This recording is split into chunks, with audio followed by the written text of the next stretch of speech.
think he's inspired a lot of kids. For grassroots boxing gyms that were struggling to pay bills are now full because of people like Jake Paul. Yeah. And for women's boxing, he's done amazing. It's women's rights to stand up and fight for equal right, and Jake's a pioneer of that. So he's done well on those two fronts. Let's go. Whole card stacked next Friday. Let's fucking get it. Whole card, movies. Come on. Stop playing, people. Look at this. Great. Look at this. Come on. Perfect. Thanks, guys. And then I don't dislike Jake Paul. I'm just a competitor, and we could talk about the fight, what he learned, what I learned. And as I said, and I stand on it, I think there's room for us to do some good business because we're crossing over from USA to the UK. We're here to take over, not take part. And I have to go in there, stomp all over him, inflict pain, and land that right hand that he says is my only weapon. I know the energy in that building when you've got 15,000 people calling out for entertainment, calling out for power punches. I know I'm gonna deliver, I know Jake's gonna deliver. So the people in the venue are gonna be in for a good treat and they're gonna go home and say, what an event that was. We can bring the vote in, fellas. Huh? You had taller shoes on it last week. You're shorter today. You're shorter today, bro. He's strong, bro. He's strong. Mommy, he's drinking me.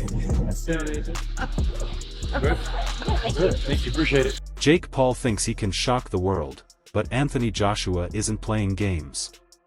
This isn't just hype, it's a heavyweight clash where one punch could change everything. The tension, the power, the stakes, it's real, it's brutal, and you need to see it to believe it. Stick around, because what happens next will leave you speechless. Anthony Joshua came out strong at the Miami press conference, taking the theatrics out of the fight and making it clear, this December showdown with Jake Paul is serious business. No jokes, no stunts, just a true professional test. It goes. Yeah, if I'm gonna be honest, I'm gonna break his face, I'm gonna break his body up, I'm gonna stomp all over him. That's my mentality, right? That's a fighter's mentality, and I know what's in my heart, I know what's in my mind, and I'm here to compete. I'm here to prove myself that I'm the better fighter, so I'm looking forward to it, and I'll do that until I finish fighting, no matter who it is. Who are those opponents lined up for you in 2026? My focus is on Jake Paul. Okay, all right, fair enough. Is that true though? Do you have those two fights lined up already? They're not signed, they're not sealed, but they're opportunities really. They're just opportunities in the game. But my main focus that's signed and sealed is Jake Paul, so that's all I've got in front of me. Do you agree with the assessment that if this fight goes longer than the Ngannou fight, it's kind of a... No, Jake's a completely different fighter to Ngannou. Ngannou and Jake are completely different animals, so I can't compare the two together. Ngannou's never boxed before either, Jake's boxed before. They're just different. Ngannou's a lot more slower, but a lot bigger and more powerful. Jake's quicker. Jake boxes in a completely different style. Ngannou's more upright. He can does switches southpaw and orthodox. Jake doesn't really do that. They're completely different fighters, if I'm honest with you. So I'm not trying to compare. At the end of the day, it's just what happens at the end of the night. I'm not in there to try and knock Jake out in 10 seconds or 8 rounds. I'm going to go in there and do a job. I'm going to want to hurt him. Joshua praised Paul's confidence but stressed that he's preparing like any top-level contender, disciplined training, sharp fundamentals, and a clear game plan to pressure and dominate in the ring. I'm going in there, I can fight free. If he starts getting touched up and losing rounds, I think the cookie will crumble. Do you agree? Whatever he said. We'll see if the cookie crumbles. I don't know what to say. I'm confident in myself.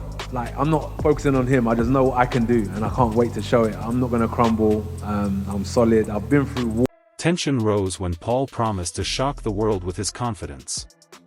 Joshua, calm and focused, bet fully on himself, even joking about putting his chain on the line.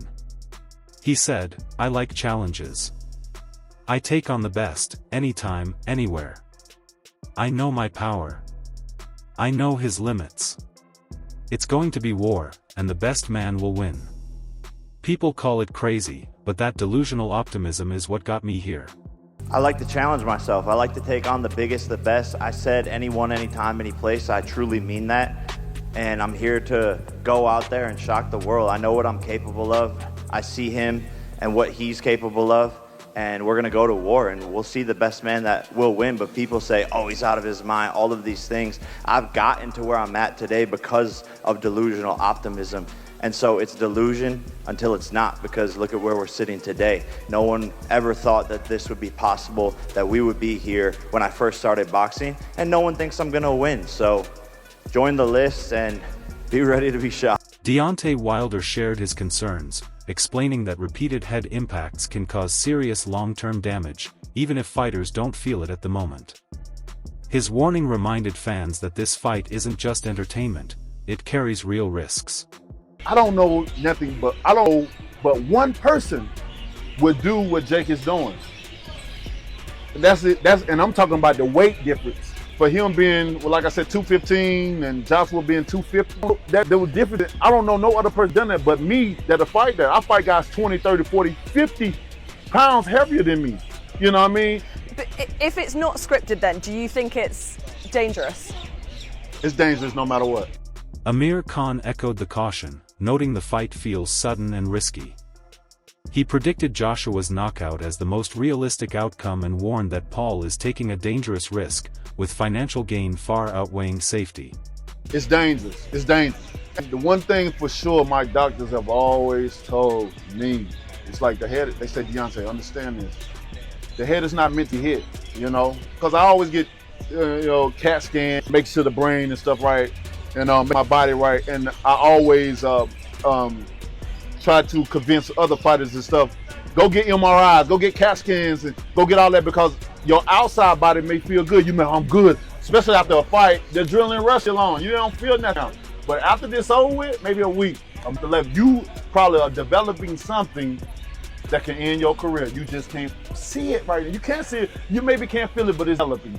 And that's why I say, because the doctors always told me, not the head not meant to be hit. Your brain is not meant to be shook. Khan added that Joshua's motivation is clear, a huge payday and career advantage. Paul seems driven by fame, influence, and trying to win over boxing fans. But Khan believes Paul lacks the power and skill to truly challenge a heavyweight of Joshua's caliber.